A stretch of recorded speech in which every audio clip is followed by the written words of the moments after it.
your report, Grigol. Start as number one for us. Happy to have you with us. Thank you. Dear Mr. Honorable President of Taxpayers Association of Europe, Mr. Ralph Baron for Hohenhau, Mr. President, the new president, my congratulations to you, dear Michael Egger, dear colleagues, dear friends. I am sincerely pleased to welcome you all, and at the same time, I would like to thank you for the opportunity to speak at the annual general meeting of the General Assembly. It will be better if I will be with you now in Brussels, but I hope that I have a possibility in the nearest future to visit to Brussels and to see the new office of our office. Today, the 510th day of the war. Every day, Ukraine, thanks to the armed forces and international support, successfully restrains the aggression of the Russian Federation, which invaded Ukraine. Without the consolidation of the European Union, of the Western countries, and the rest of the civilized world is confronting the Russian occupier, the word democracy would have lost its meaning in the world. By spending huge resources, both human and financial, Ukraine is defending European values. But this process is not without obstacles within the country. In 2022, the real GDP in Ukraine decreased by 29%. Inflation increased by 26% in 2022, 30% during the period of martial law. Unemployment increased by 36%, and the number of labor migrants working abroad for the economies of the other countries reached 5 million people. In 2022, the poverty rate in Ukraine increased from 5.5% to 24%, pushing more than 7 million people below the poverty line.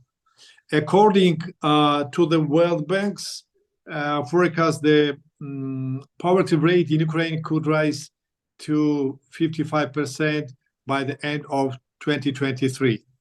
Ukraine plans to spend more than 50% of our state budget on security and defense this year.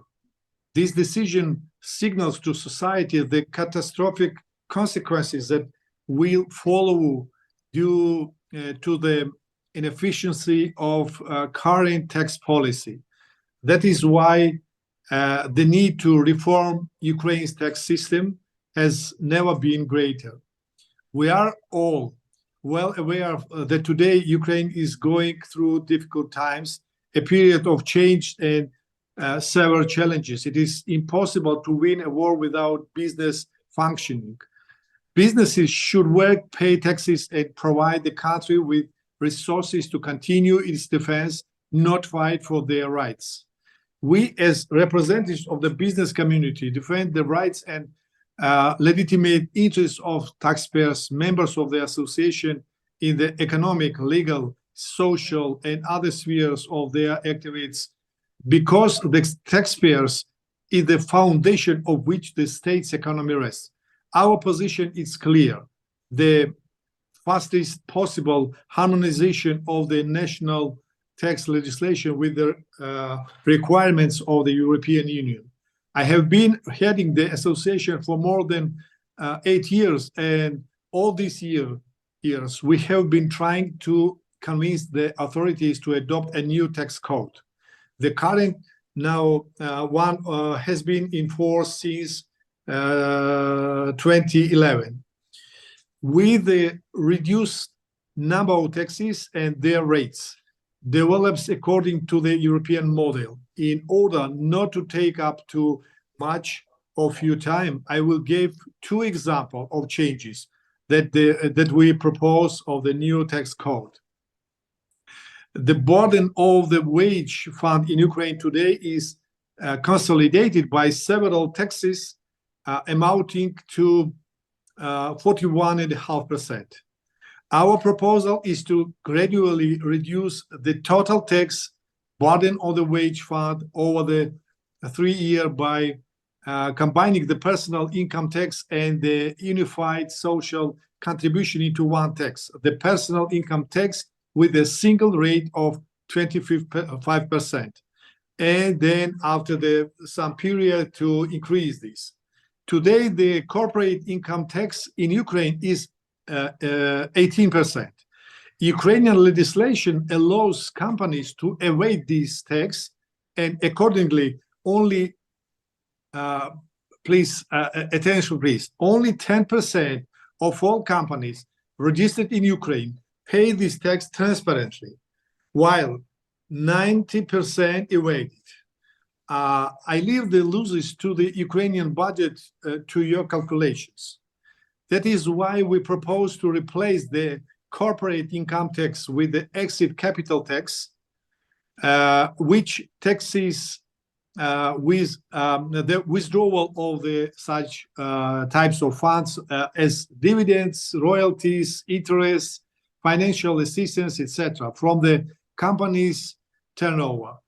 By reinvesting the above-mentioned types of financial resources in the development of the enterprise, the business entity is exempt from paying tax, but upon their withdrawal, it is obliged to pay tax in the amount established by law. As like Estonia, Lithuania, Georgia, Poland did, and in a year and a half, they received plus 1.5% of the economic growth. By the way, 2 weeks ago, Moldova also replaces corporate income tax with the tax of withdrawn capital. At this point, we need to ensure that the state focuses on the development of the country by supporting small and medium-sized businesses without shifting the focus to large corporations and monopolies, which will be helped to facilitate the return of Ukrainians who temporarily remain abroad. We, as an organization within our competencies, are constantly creating opportunities for an open dialogue between the government and business to address the most pressing problems in the tax system of Ukraine. In this dialogue, we repeatedly hear from the legislators about the adoption of the law by the end of the year. Wasting time in the current situation in an unacceptable mistake, which we constantly point out to legislators. In our opinion, it is necessary to adopt law as soon as possible to improve the economic situation of the state, but taking into account the current conditions with the additions of a provision stating this, that they will come into force only after the end of war in country. After numerous presidents of failure of the newly created Economic Security Bureau, an agency to combat economic crime, we have reached the point where it can be rebooted. Now, there are opportunities for the real launch of the investigative and analytical agency aimed at preventing economic crimes in the Ukrainian economy, starting with transparent competitions for positions. For this purpose, our experts with the developed methodologies that set out in detail the risk-oriented approach of the body's activities and the prominent role of the analytical product. They also analyzed the financial and economic risks and developed the stages of implementation of an automated risk analysis and management system, including the updated structure of the Economic Security Bureau of Ukraine.